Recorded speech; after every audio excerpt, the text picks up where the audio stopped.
tous et bienvenue dans Rue de la République ce dimanche en compagnie de Sophie Camard, la maire Printemps Marseillais du 1er et 7e arrondissement. Bonjour Sophie Camard. Bonjour. Vous êtes également candidate aux élections européennes sur la liste du Parti communiste français. À mes côtés, mon camarade Léo Purguette, le président de la Marseillaise, le directeur éditorial. Bonjour Léo. Merci d'être en notre compagnie. En ce dimanche, on va parler des problématiques du centre-ville, on va parler sécurité, salubrité, on va parler des projets que vous avez également dans votre quartier, puis un mot sur les européennes avec une campagne qui s'annonce éminemment politique. On commence peut-être par le centre-ville et ce que vivent aujourd'hui les habitants marseillais, qui est une situation qui n'est pas simple. D'abord, il faut que vous leur prouviez que leur quotidien a changé depuis que vous êtes aux affaires.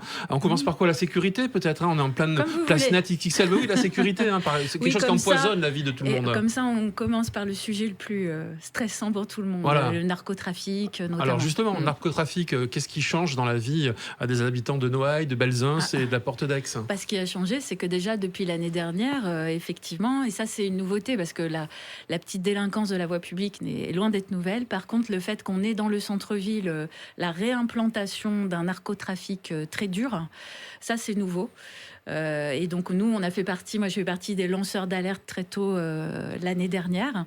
Et là, effectivement, on a des actions de police tous les jours dans le centre-ville autour de la Halle Puget et le haut de Belzins. Moi, ce que je veux dire là-dessus, le narcotrafic, c'est un sujet que je prends pas du tout à la légère. Pour moi, c'est la version pure et dure du capitalisme. C'est de la concurrence pure et parfaite, j'ai envie de dire, violente, sans entrave, un fric monstrueux, une exploitation de mineurs, d'enfants absolument scandaleuse. Et maintenant, ils sont très ubérisés, les livraisons, les appartements. Donc, il faut s'adapter pour lutter. Et donc, ça demande une action de fond, beaucoup d'enquêtes. Et ce qu'on appelle la méthode globale, c'est-à-dire qu'il ne suffit pas de faire des actions de police, puisqu'ils sont les premiers à savoir qu'il ne suffit pas d'y aller une fois. C'est aussi, finalement, on redécouvre quelque part, comme il y a beaucoup de police, on redécouvre, même les policiers finissent par dire, mais il faut de la prévention, il faut de l'éducation, il faut de l'emploi, parce que effectivement, la police et la justice, c'est le premier front, mais derrière, pourquoi il y a tout ça? C'est là-dessus qu'il faut lutter. Voilà. Léo Purguette, une question pour vous. Justement, qu'est-ce que vous disent les habitants? Parce que les habitants sont parfois un peu désespérés des capacités des pouvoirs publics à faire reculer ces trafics.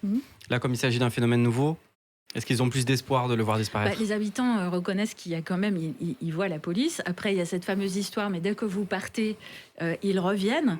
Mais là, la visite présidentielle, elle a été contre-productive parce que je pense que c'était pas du tout le message qui voulait être envoyé, en tout cas, puisqu'il était prévu 3 à 6 semaines d'intervention et non pas, le but de départ, c'était pas de faire des actions coup de poing très médiatisées. Ça, c'est assez contre-productif. Donc, moi, je pense qu'au niveau même de la police, ça les a pas aidés à faire leur travail. Nous, derrière, ce qu'il faut savoir, c'est qu'on met de la coopération avec différents services et effectivement, c'est de la patience, c'est du temps, c'est de l'enquête, c'est de la prévention. Et ça, on l'explique aux habitants. Ils voient quand même sur le terrain des choses qui se passent. Et je crois que ce qu'il faut surtout envoyer, c'est un message pour rassurer, lutter contre la peur et dire que nous, on est là. Je voulais parler du quartier de Belzins là-dessus parce que c'est un quartier qui a sombré à un moment donné. Et en ce moment, il y a ces opérations de police très dures. Et moi, en même temps, en parallèle, j'ai plein de bonnes nouvelles puisqu'on a fini par évacuer ce parking sauvage de la Providence, la place. L'action sur la place publique va démarrer. Il y a une librairie internationale qui s'ouvre. Il y a des logements étudiants en cours de construction. L'équipement sportif de Belzins va sortir de terre. Et donc, je vous annonce que je vais l'appeler Pape Diouf, puisque ça a été rappelé récemment qu'il a une longue histoire à Belzins. C'est du sport, c'est Belzins. Il y a longtemps eu une communauté sénégalaise à Belzins. Et j'ai la régie de quartier. Il y a plein aussi. C'est un quartier qui se défend. Et moi, je suis là aussi pour coordonner les actions, pour qu'on ne perde pas espoir et qu'on s'entraide. Voilà, je voulais dire ça aussi aux habitants. Il n'y a pas que la police, il y a aussi nous tous. On est là aussi pour s'entraider et faire en sorte que le quartier y résiste. Alors tout ceci est censé faire partie d'un plan d'action qui a été annoncé par le maire de Marseille spécifique sur ce centre-ville avec toutes les problématiques qui devraient être abordées, donc celle de la sécurité, on vient d'en parler, celle de la salubrité également, avec tous ces problèmes de collecte de déchets ménagers, de nettoiement derrière en cascade. Là aussi, qu'est-ce que vous avez à dire aux Marseillais ? Alors, 2 choses. Du côté ville, il y a un plan d'action centre-ville en cours qui repose sur beaucoup de recrutement, de renfort de moyens, puisqu'en fait, on manquait énormément de moyens à la ville de Marseille. Ce qui va être le plus visible pour les habitants, c'est l'ouverture du 42 Canebière, qui va être un départ d'îlotage de la police municipale, donc qui va permettre de bien rayonner dans tout le centre-ville. Mais je voulais dire aussi qu'il n'y a pas que de la police en renfort. Il va y avoir aussi des renforts sur le SAMU social. Il y a une montée en qualification des équipes, des assistantes sociales, la capacité à se coordonner avec des équipes mobiles spécialisées sur la psychiatrie, sur la toxicomanie, sur la prostitution, etc. Donc j'ai des réunions là-dessus tous les 15 jours et progressivement, quand on pourra commencer à déclencher des opérations avec des résultats, bon, il y a déjà des choses qui ont commencé sur des signalements et de la présence sur le terrain. Je pense que les gens verront progressivement de l'amélioration. Sur le volet déchets, salubrité, je peux vous annoncer qu'avec mon groupe à la métropole, puisque je préside le groupe qui représente les 50 élus de la majorité municipale à la métropole, j'ai déposé, c'est la première fois que ça va se faire, puisque j'avais le nombre d'élus suffisant, il en faut 40 minimum, une mission d'information et d'évaluation sur la collecte des déchets. Le constat qu'on fait, c'est que personne n'est content. Ni les agents de la métropole, ni les habitants, ni les élus de toutes couleurs politiques, parce que ça déraille de partout. Et on se renvoie la balle aussi. Et on se renvoie la balle. Moi, je suis consciente qu'on ne peut pas en rester là. La communication est toujours contradictoire. On ne sait jamais qui a raison, qui a tort. Moi, l'idée, c'est de monter d'un cran. Cette mission, elle aura des élus de toutes couleurs également ? Le règlement prévoit que tous les groupes de la métropole y soient associés. Donc, on va mettre ça en place le lundi 15 avril et ça va être acté le jeudi 18 à la prochaine séance du Conseil métropolitain. La métropole doit nous mettre à disposition un ou plusieurs fonctionnaires et on a 6 mois maximum pour poser après toutes les questions qu'on veut. Si on veut demander des auditions, des visites, on va essayer d'organiser tout ça.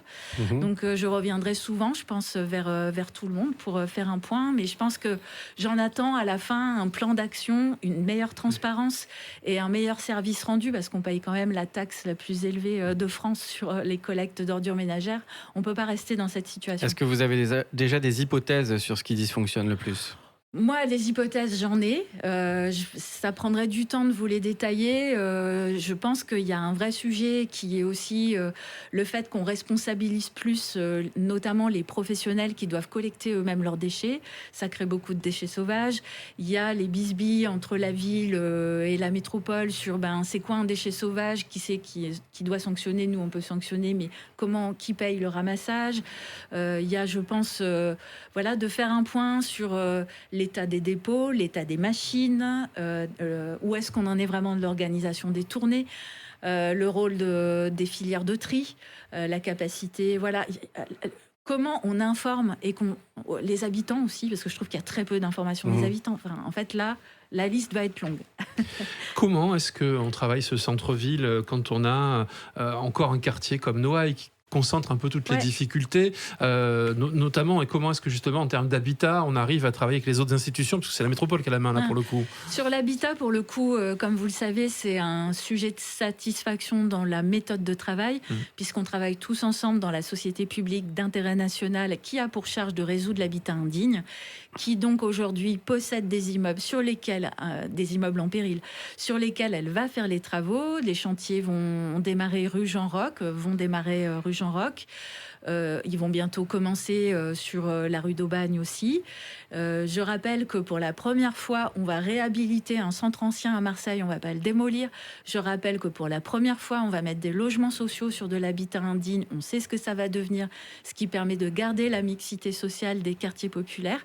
Et je peux vous annoncer de manière symbolique aussi que nous avons réuni le jury avec les familles des victimes et des représentants des associations de quartiers de Noailles. Et donc, nous avons choisi le le projet de petit équipement de quartier qui va être installé bientôt sur la dent creuse, le lieu de l'effondrement des immeubles. C'était un sujet très sensible. Oui. Et donc pour ça va ressembler à quoi? On va vous le montrer bientôt. On est dans la notification du projet. Un équipement public à destination du public. C'est un petit équipement, oui, de proximité qui sera adossé au 61 rue d'Aubagne, qui va permettre de végétaliser autour. On le présentera le moment venu. Moi, je voulais juste vous dire à quel point on a mis du soin dans la démarche de résilience et de bien choisir ce projet avec le quartier, avec les familles des victimes. Et ça a été une très, très belle expérience. Il sera présenté à quel horizon? On va voter une délibération au prochain conseil municipal, donc le 19, je vais en parler le 15 et le 19 avril. Et je pense que bientôt, on vous montre le dessin du projet retenu. Comment est-ce qu'on va faire face au déménagement prévu de la cité judiciaire, qui risque effectivement de vider une partie du centre-ville, de ses commerces, notamment les commerces de bouche, avec tout ce monde judiciaire, tous ces travailleurs, les avocats, etc., qui font vivre et qui vivifient ce quartier? Déjà, peut-être on continue à se battre et à dire qu'on n'a peut-être pas tous les éléments d'évaluation et de réponse sur la destination finale. Pourtant, ça a été pris comme décision a priori. La décision est prise, mais vous savez, tant qu'on n'a pas toutes les coordonnées techniques de ce que ça peut vouloir dire un immeuble de grande hauteur à la Joliette, à cet endroit-là, je pense qu'on peut commencer, ça va prendre du temps de toute façon à se faire. Moi, je continue à me battre quand même pour qu'on continue d'expertiser l'impact économique de ça et que si vraiment, malheureusement, ça doit se faire, moi, je demande un petit peu, comme dans le Code du travail, vous savez, quand il y a une grande entreprise qui ferme une usine qui a de l'impact sur l'emploi, elle doit mettre de l'argent pour revitaliser et recréer de l'emploi là où elle s'en va. Et moi, c'est ce que je demande à l'État et à la préfecture depuis le début, c'est qu'on ait, dans ces cas-là, un projet alternatif de revitalisation par de nouvelles activités au même endroit. Vous auriez des préférences sur ces nouvelles activités? Moi, aujourd'hui, je ne vais pas commencer à sélectionner et on n'en est qu'au tout début de la réflexion.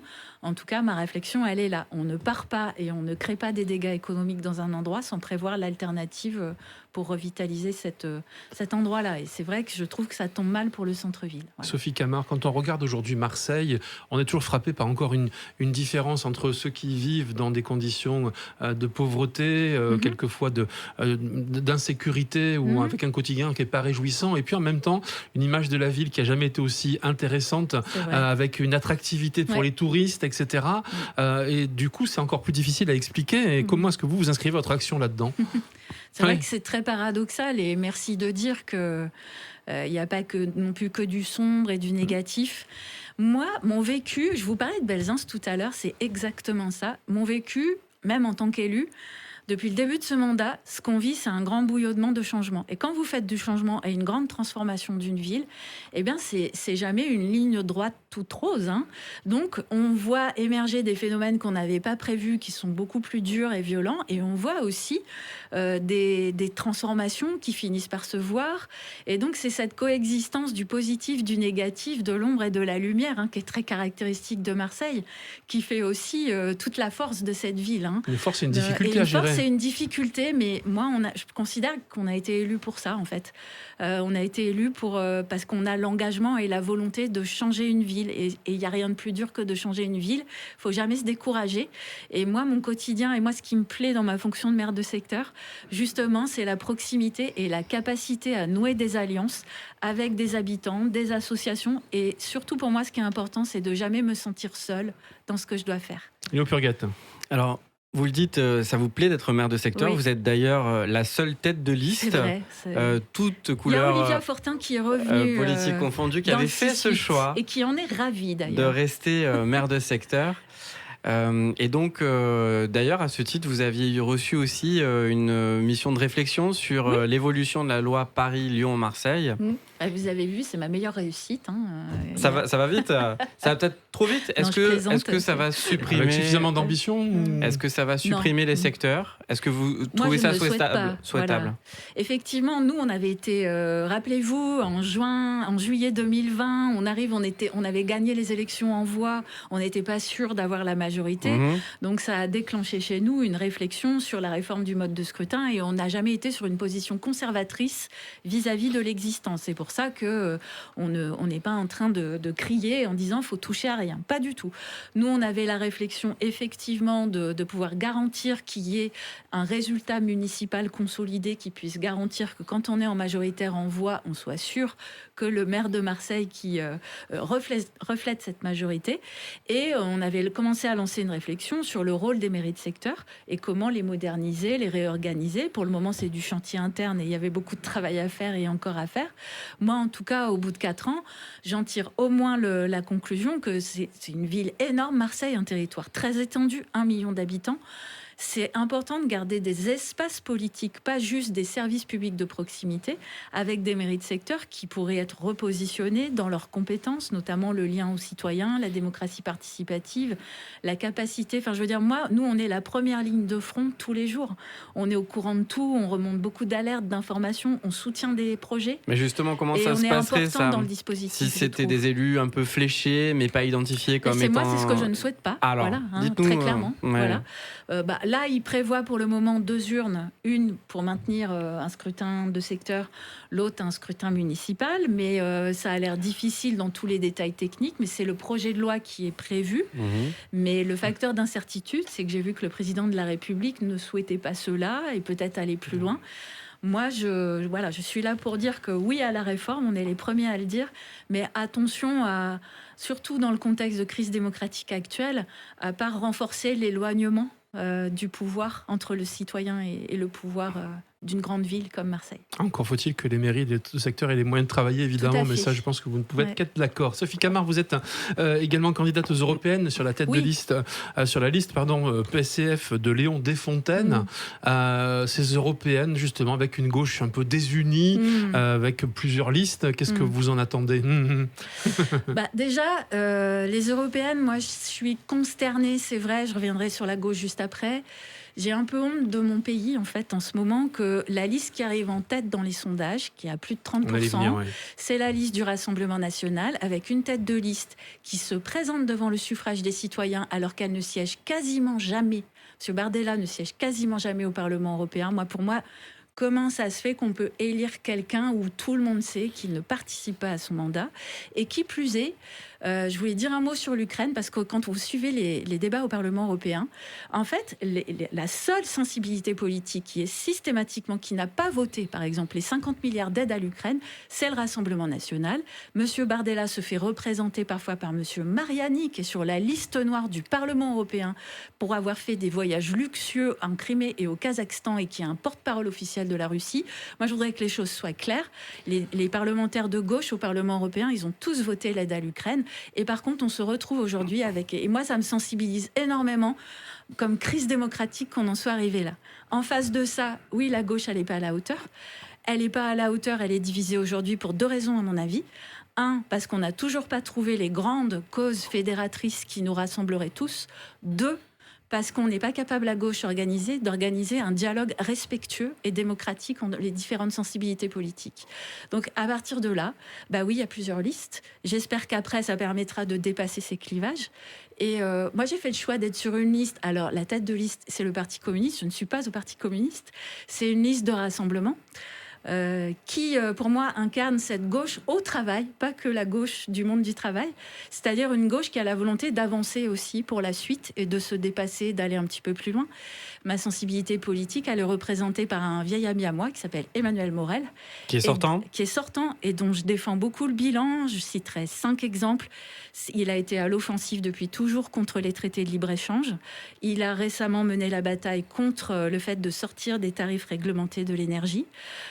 Il a défendu les droits d'auteur, l'exception culturelle. Il défend énormément l'Arménie contre l'Azerbaïdjan. Et par exemple, il défend aussi les forêts, les poumons verts en Europe, une sensibilité écologique forte. Et moi, si j'ai maintenu aussi ma présence sur cette liste, c'est parce que ma spécificité à moi, je considère qu'elle est respectée. Les communistes sont des partenaires de longue date. J'ai fait une liste avec eux au régional.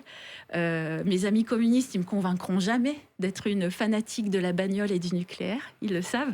Par contre, avec eux, au quotidien, quand on décide de faire les petits déjeuners gratuits à l'école de Belzins ou de mettre des soins infirmiers à l'île du Frioul, on est 100% d'accord. Et je termine là-dessus. C'est parce que justement, je suis respectée dans ma diversité, que j'ai dit oui pour être sur cette liste, parce que je pense qu'il faut l'élargir dans sa cible. Une ultime question. D'un mot, c'est une élection qui n'intéresse pas beaucoup les Français. Si vous aviez d'un mot à convaincre qu'il faut se rendre aux urnes... pour l'Europe surtout, parce que sinon ça les intéresse plus pour une sorte de plébiscite ou non pour Macron ou pour le Rassemblement national. Je leur dirais, s'il vous plaît... ne caricaturez pas la politique, regardez le bilan des députés sortants. On a la démocratie, on y est tous attachés. La démocratie, c'est pas que des polémiques sur Twitter. Il faut sortir de là, c'est une chose sérieuse. Et dans notre quotidien, on a tous des angoisses existentielles, je crois, en ce moment, avec la guerre, avec le réchauffement climatique. Et c'est pas des préoccupations qui nous sont étrangères, quelle que soit notre condition sociale. On sent bien qu'il y a une angoisse existentielle en ce moment. On a des valeurs à défendre, on a une autre Europe à construire qui soit plus chaleureuse, plus solidaire, plus accueillante et qui porte sa voix dans sur la planète, j'ai envie de dire. Et je pense que on est tous concernés, voilà. Et que j'ai envie de dire, ne caricaturez pas les politiques, allez voir ce qu'ils disent, allez voir les bilans, ne votez pas pour des députés qui se moquent de vous, qui réclament vos suffrages et qui sont payés à rien faire au Parlement européen, et ayez la reconnaissance d'élire des députés qui travaillent.